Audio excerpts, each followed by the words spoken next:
Bonjour à tous et bienvenue dans cette section où vous allez apprendre à dynamiser les pages avec du JavaScript. JavaScript ou JS est la troisième couche des technologies standards du web après HTML et CSS. C'est un langage de programmation qui permet d'implémenter des mécanismes complexes sur des pages web, comme des animations, des cartes interactives, des actions avec l'utilisateur. Comme pour CSS, il est toujours possible de placer des scripts JavaScript directement dans notre page web. Je vais vous montrer comment faire, mais c'est pas forcément l'approche conventionnelle. Déjà, si vous avez copié le code que je vous avais placé en ressources, vous devriez avoir une page web qui ressemble à peu près à ceci. Donc avec mon carnet de voyage en haut, stylisé, mes colonnes qui sont stylisées comme ceci, avec les boutons, etc. Ça, c'est avec le code CSS et HTML que je vous ai fourni en ressources. Concernant JavaScript, donc il est recommandé toujours de placer les balises de script en fin de document juste avant la fermeture du body, pour ne pas bloquer le chargement de la page et pouvoir exécuter les scripts uniquement lorsque le DOM est prêt. Donc on va placer notre balise de script juste ici avant la fermeture de body. Donc c'est parti, on va placer notre balise script. Voilà. Et à partir de ce moment-là, notre code est prêt à recevoir du JavaScript. Je vais vous montrer également comment créer du commentaire en HTML pour que votre code soit plus visible surtout par vous-même. Donc on va placer un point d'exclamation, deux points, voilà. Ici, c'est du commentaire HTML. Donc là, vous pouvez rentrer script JavaScript par exemple. Voilà. Et c'est du code qui n'est pas interprété par le navigateur. Il est lisible, vous pouvez le voir, ce code c'est un commentaire, mais il n'est pas interprété. Ensuite, on va aller voir que JavaScript va nous permettre d'afficher dynamiquement du texte ou une erreur par exemple, ce qui peut être plutôt intéressant. Entre les balises script, on va écrire par exemple alerte. Donc on va créer une alerte en fait en JavaScript et on va mettre bienvenue sur mon site par exemple.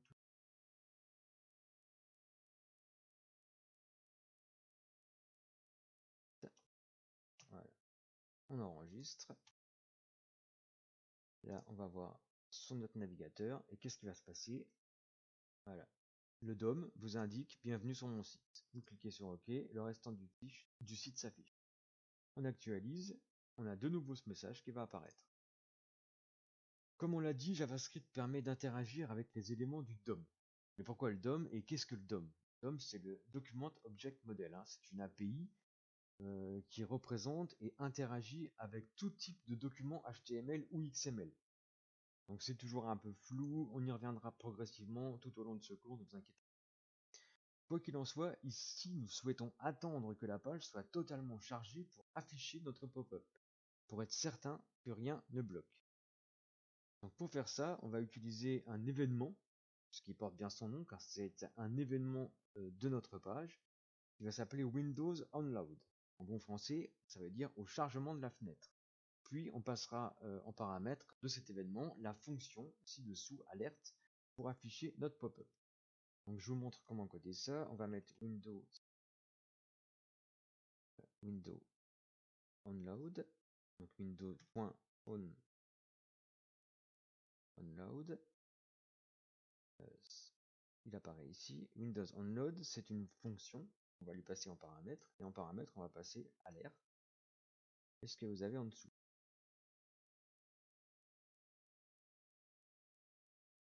Voilà. Hop. On met un petit point virgule à la fin pour terminer le script. On va aller retester. On sauvegarde, on actualise. Bienvenue sur mon site. Pour vous, c'est exactement la même chose, mais avec ce Windows Onload, on ne fait l'alerte que si le site est complètement chargé. Ça va nous éviter d'avoir des erreurs. Donc, ça, c'est une fonction JavaScript de base. La bonne façon d'écrire ce script, ça serait celle-ci. Donc, Windows Onload, qu'est-ce qu'on fait quand la fenêtre est chargée? On écoute un événement qui va retourner une fonction d'alerte de la page est complètement chargée. Cette version-là fonctionne très bien, elle est juste raccourcie. Voilà. Si c'est plus clair pour vous, vous pouvez faire la version en dessous, c'est comme vous le souhaitez. Maintenant, ce qu'on va faire, hop, donc on va quand même garder la version plus standard. On supprime celle-ci. Voilà. Et on va commenter notre alerte. Commenter en JavaScript, c'est pas comme en HTML. On va placer comme ceci. Là, ici, si vous rechargez la page en sauvegardant, qu'est-ce qui va se passer? Eh bien, le pop-up n'apparaît plus. C'est commenté, donc ce n'est plus interprété par le navigateur. Maintenant, on va tenter un peu plus compliqué, hein, en écoutant les événements de la souris de l'utilisateur. Ça, on peut le faire aussi. Donc, au clic, par exemple, on va donner un identifiant à un de nos liens et écouter l'événement sur le clic de celui-ci pour afficher un message dans la console de débugage JavaScript. Donc, pour commencer, on va placer un ID dans notre lien. Par exemple, sur le en savoir plus, là, on va lui placer un ID. Ça, vous savez faire. Égal. Et en ID, on va lui mettre more to. Donc ça, c'est l'identifiant de notre lien. Ensuite, on va utiliser l'événement onClick de JavaScript pour savoir quand le bouton est cliqué. D'accord? Donc ici, dans votre script JavaScript, on va mettre objet. Donc ça, c'est la manière dont ça doit être rédigé. Un objet représente l'objet sur lequel on va cliquer, donc ça sera le lien more2. À cet objet, on va écouter l'événement onClick, puis on va affecter une fonction en retour qu'on va appeler un callback. Retenez bien ce nom car il est utilisé un petit peu partout en PHP, en JavaScript. Un callback de cette action avec une fonction dans laquelle on va écrire dans notre console avec la fonction console.log. Alors, pour faire ça, on est toujours dans notre Windows onload puisqu'on veut attendre que la page soit chargée complètement. On va créer une variable avec va more2. Donc après, vous donnez le nom que vous voulez à la variable, ça n'a aucun incident. Et on va lui mettre un événement au document .by id. Et on va aller chercher l'id de notre lien. Donc on va get element id. Donc ça, c'est une fonction JavaScript, donc entre parenthèses, et on va lui placer le more to. Voilà. Pourquoi je ne mets pas le hashtag comme ceci devant? Parce que on a un get element by id. Donc il s'attend déjà à trouver un id. Si on avait voulu une classe, c'était une autre fonction. Et toujours notre point virgule. Et ensuite, qu'est-ce qu'on va faire? On va faire que lorsque l'on clique sur more2, donc la variable qu'on vient de créer, point onClick, et bien qu'est-ce qu'on va faire? Égale fonction. Là. Cette fonction là, on n'est pas obligé de lui donner un nom puisqu'il est passé directement en retour, en callback. Elle n'a pas de paramètres. Voilà. Et dans cette fonction, qu'est-ce qu'on va faire? On va faire un return, retour de quelque chose, c'est ce qu'on attend. Le console. Voilà, console.log. Donc ça va nous permettre de loguer ce qu'on veut inscrire. Et on va mettre vous avez sur le bouton en savoir plus. Tout simplement. Alors si on reprend un petit peu cette fonction, on voit que quand la fenêtre est complètement chargée, on va écouter les événements et là on va créer une variable qui va s'appeler more2. Dans cette variable, on va lui dire qu'on va aller rechercher ce qui a l'id more2 ici. Et que quand on va cliquer sur ce more2, on va créer une fonction qui va s'appeler console.log et on va afficher le message, vous avez cliqué sur le bouton en savoir plus. Donc on va aller vérifier ça tout de suite, on sauvegarde notre page, on voit qu'on a des changements détectés, on retourne ici, là vous ne voyez rien, évidemment on n'a pas fait une alerte, on a fait un console.log. Donc si vous vous souvenez, pour aller chercher la console développement dans Chrome, vous appuyez simplement sur F12. Voilà, et là vous avez la console de développement qui va apparaître.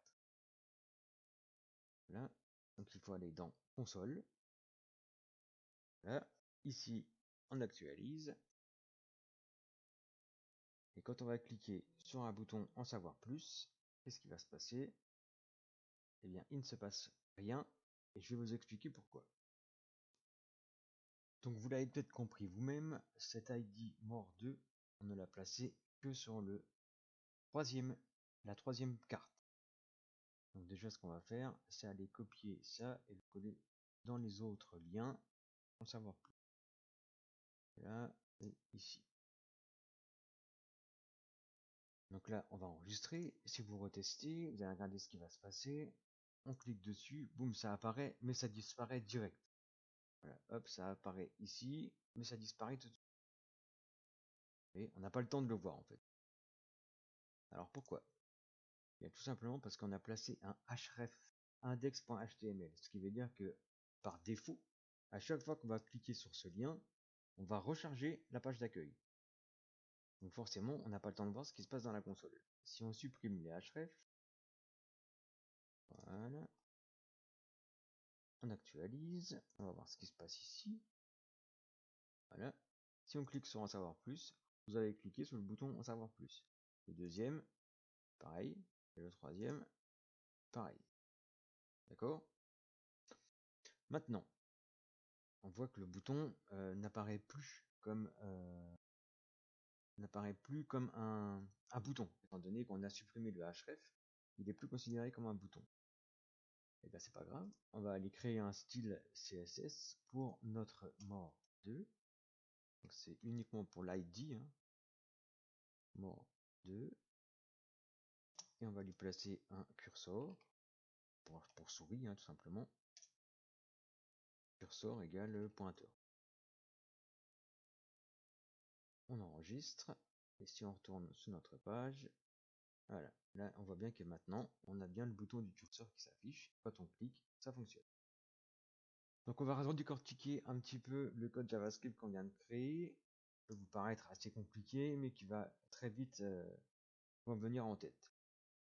Donc qu'est-ce qu'on fait? On a créé une var qui est utilisée pour définir une variable, hein, comme on l'a nommé ici, more2. Ensuite, dans document getElementById, c'est un élément du DOM qui nous permet de récupérer facilement un objet par son identifiant. Ici, son ID qui est more2. Ensuite, à cette variable créée, on va écouter l'événement onClick et retourner une fonction qui va loguer, vous avez cliqué sur le bouton en savoir plus. Tout devient plus clair, j'espère. Ne vous inquiétez pas, on aura l'occasion de revoir encore bien d'autres possibilités de JavaScript tout au long de ce cours. Donc il existe plusieurs façons de coder ceci en JavaScript, hein. On pourrait par exemple l'écrire autrement en mettant, on va recréer une variable qu'on va appeler test_log, par exemple. Cette variable sera ici une fonction. Voilà, une fonction. Donc toujours quand c'est une fonction, on ouvre les parenthèses, ce qui nous permettra de placer plus tard dedans les paramètres. Et on ouvre les accolades. Ici, on va faire un console.log toujours. Console.log. Voilà. Dans ce console.log, on va lui placer le texte de tout à l'heure. Vous avez cliqué sur le bouton ID et on va mettre .algr. Hop. Et là, on va placer une petite subtilité. On va mettre more2 pardon, .id. Là, on verra ce que ça donne. More2. Là, et on va écouter l'événement, donc .add event listener. Donc là, on écoute l'événement qui va s'appeler click. Ça, on écoute l'événement qui s'appelle click. Et qu'est-ce qu'on fait? Eh ben, on fait un test log, la fonction qu'on a créée juste avant. Voilà, ça c'est une autre façon d'écrire notre script JavaScript. On va le tester tout de suite. On enregistre. On retourne ici. C'est actualisé. On clique sur le premier en savoir plus. Test log is not defined. Donc en effet, j'ai mis une majuscule alors test log. Et ça vous permet en même temps de débugger votre code, parce que c'est une console de débugage. Donc c'est très pratique. Ici, on n'a plus d'erreur. Donc si on clique sur le premier, vous allez cliquer sur le bouton en savoir plus more 2. Ici, pareil. Et ici, pareil. Donc on peut également mettre du code onClick directement dans la balise souhaitée, comme par exemple ici, on peut mettre onClick directement. Il va vous le proposer, voilà, onClick. Et ici, qu'est-ce qui se passe à onClick? Et ben on va les placer alerte, la fonction JavaScript directement, et on va lui mettre, voilà. Donc si on enregistre, on va aller voir ce que ça donne ici. Notre page est rafraîchie. Si on clique sous le deuxième, on a bien c'est OK qui apparaît. En revanche, si on clique sous le troisième, eh bien on n'a rien. Si on clique sur le premier, on n'a rien. Donc voilà un petit peu les bases du JavaScript. En résumé, ici on a créé une page HTML qui est quand même relativement simple avec HTML, CSS et JavaScript. Cette première page nous a permis de voir une toute petite partie de ce qui est possible de faire avec ces technologies. On peut retrouver des documentations complètes, entre autres sur les sites w3schools.com, je vous mettrai le lien en ressources, ou encore sur le site de développeur Mozilla. On a de quoi passer de bonnes, longues nuits à développer et à étudier ces documentations. Dans les chapitres suivants, on va aborder l'utilisation des frameworks qui vont grandement nous faciliter la vie. Merci et à bientôt pour les prochaines sections. Dans cette première partie du cours, on a appris les bases de HTML, JavaScript, CSS. Ce sont les bases qui vont pouvoir nous permettre de développer des sites internet beaucoup plus complets grâce à des frameworks, notamment Bootstrap. Toutes ces parties, afin de créer un site internet complet, seront disponibles dans les prochaines sessions que vous retrouverez sur les plateformes de formation dont vous trouverez les liens dans la description. À bientôt!